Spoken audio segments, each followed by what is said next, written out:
Beleza, pessoal? Tudo certinho?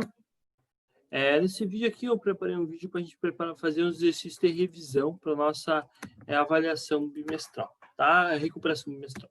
Vamos lá, pessoal. Trabalhar alguns exercícios aqui com vocês. Primeiro deles.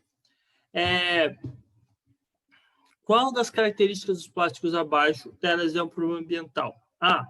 Facilmente coloridos. B. Apresentam baixa densidade. C. Apresentam baixo custo de produção. D. Podem ser duros como os metais ou flexíveis e maleáveis como a borracha. Ou E. Não se decompõem, não sendo reciclados pela natureza. E, né, pessoal? Esse é o problema ambiental, né? Todos os outros são ótimas vantagens do plástico do ponto de vista econômico. A letra E, tá? Então, como eles não são naturais, a natureza não recicla ele. 2. Pigmentos são usados para diversos fins. Tintas, roupas, instrumentos, tá? Para diversos fins. Tá? Deixa eu ver aqui. Tingir roupas, instrumentos, e não é de hoje que eles existem. Na história, relatos de que o homem retirava pigmentos das plantas para produzir as cores da natureza. Como exemplo, temos os índios, os quais, desde os tempos remotos, já pintavam o urucum. E até os chiques europeus usavam legumes para dar cor às suas roupas. Tá? Daí ele pergunta lá, o que são pigmentos? A. Todas as substâncias naturais. B. Substâncias capazes de conferir cor a outros alimentos. C. Substâncias incolores. D. Substâncias que emitem energia na forma de calor. E. Substâncias que conduzem corrente elétrica. Pessoal, letra B, né? Substâncias capazes de conferir cor a outros materiais, tá? Isso é a definição de um corante. Terceiro exercício. Quando falamos do tratamento de ambientes e no controle integrado de pragas urbanas, ouvimos falar em produtos químicos de domínio sanitários. Muitos desses produtos podem causar acidentes e danos à saúde das pessoas e animais, apresentando diversos graus de toxicidade. Aí ele fala lá, o que são domínios sanitários? A. São substâncias destinadas à higienização, desinfecção ou desinfestação domiciliar. B. São agrotóxicos. C.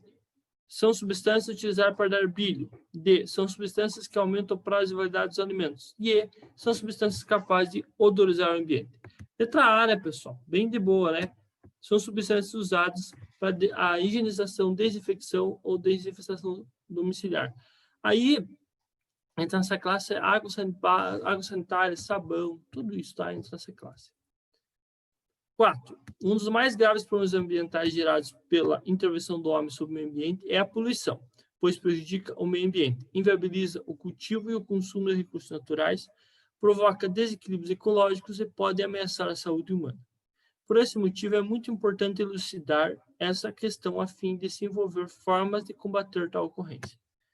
Como podemos definir um poluente? Ele pergunta ali, ó. A.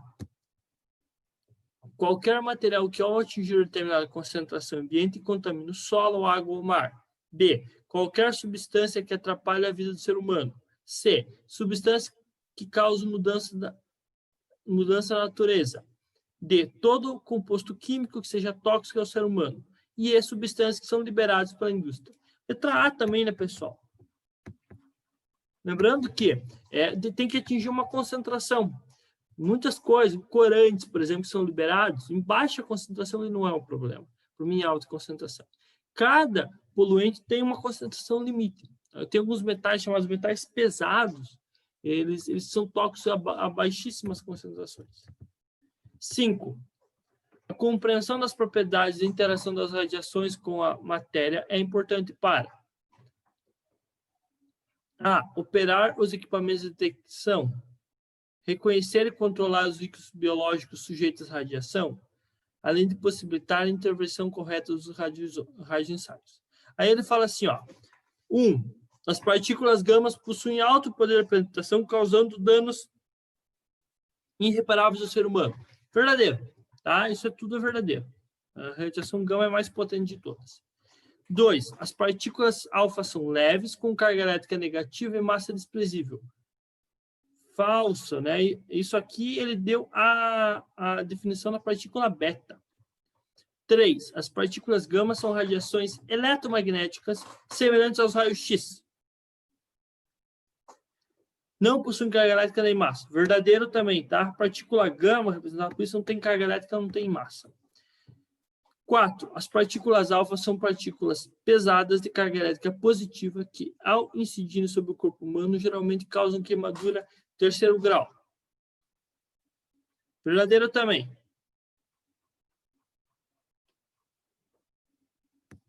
E a 5. As partículas beta são mais penetrantes e menos energéticas que a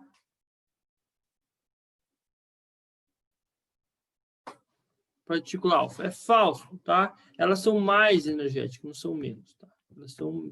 Aqui é falso. Então, a resposta é 1, 3. Cadê 1, 3?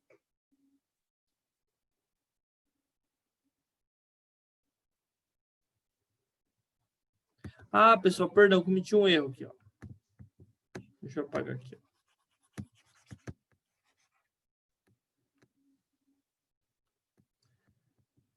A 4.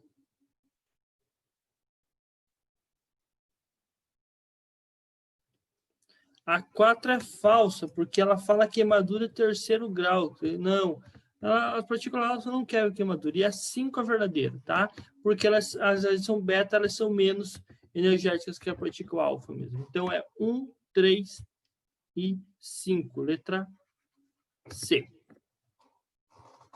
6.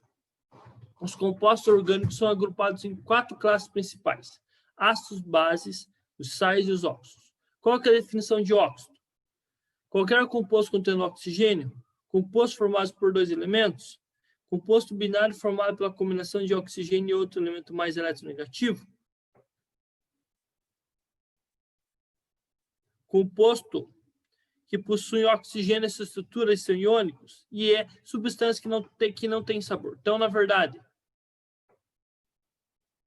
é a letra C, pessoal, tá? Tem que ser oxigênio ligado a um composto binário, tá? Então, são 2 elementos e o oxigênio tem que ser o mais eletronegativo.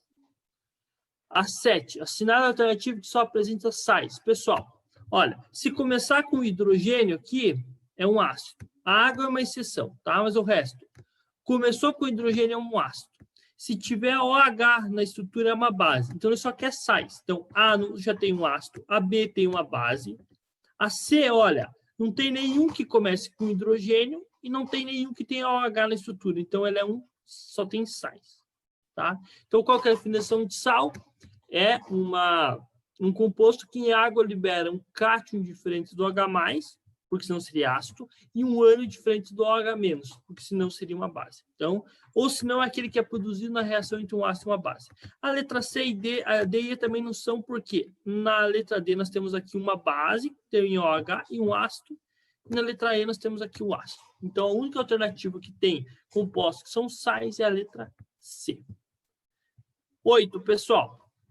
No quadro abaixo, associa substâncias na coluna 1 com a classificação da função inorgânica na coluna 2, tá? E ele quer que a gente dê a sequência. Vamos lá. O 1 tem OH na estrutura, então é uma base. Então, 1 é uma base. O 2 começa com hidrogênio, então ele é um ácido. 3, 2 elementos e um deles é o oxigênio, então é um óxido. Esse óxido está ligado a um metal, então ele é um óxido básico. 4. Tem aqui 2 elementos, não é oxigênio, não tem H e não tem OH, então ele é um sal. E por último, CO2, 2 elementos, oxigênio é o mais eletronegativo, então é um... Belezinha? Então é um óxido ácido, tá? CO2 é um óxido ácido. Quando o oxigênio estiver ligado a um ametal, é um óxido ácido. Quando o oxigênio estiver ligado a um metal, é um óxido básico. Então, a corrente é... A sequência é 3, 2, 1, 5, 4. Indo para o final, pessoal, sobre sais. Cloreto de cálcio anido, substância usada como secante antimofo vendido nos supermercados, pode ser obtido pelas seguintes transformações. Primeira reação, Hidróxido de cálcio mais ácido clorídrico forma esse sal. Então, uma base mais um ácido sempre vai dar sal e água. Cloreto de cálcio, quando aquecido, depois ele forma no meio de água, você seca, você tem o cloreto de cálcio, tá? Então, pessoal, cloreto de cálcio é classificado como um ácido, uma base, um sal ou um óxido. É um sal, né, pessoal? Ele é produzido na reação entre uma base e um ácido. Todo produto de uma reação entre uma base e um ácido é a água, juntamente com a água, é um sal. E aí é o seguinte, né, pessoal? Aí a gente já fica entre duas alternativas, né? Só que sabendo que é o sal, a gente fica. E o nome da reação é neutralização.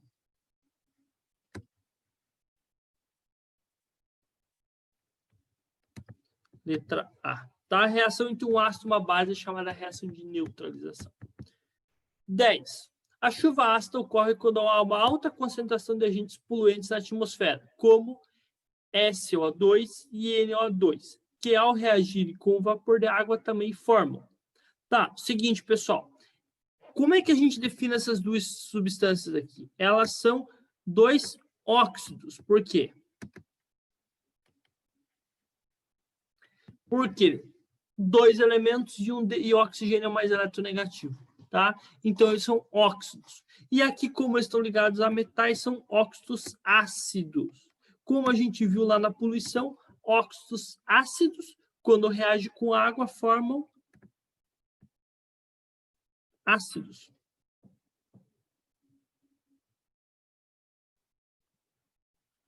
Então, letra C.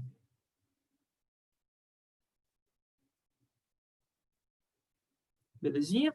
Então, era essa a nossa revisão, pessoal. Espero que vocês... deixa eu ver só um minutinho aqui. Ó. A resposta mais correta seriam...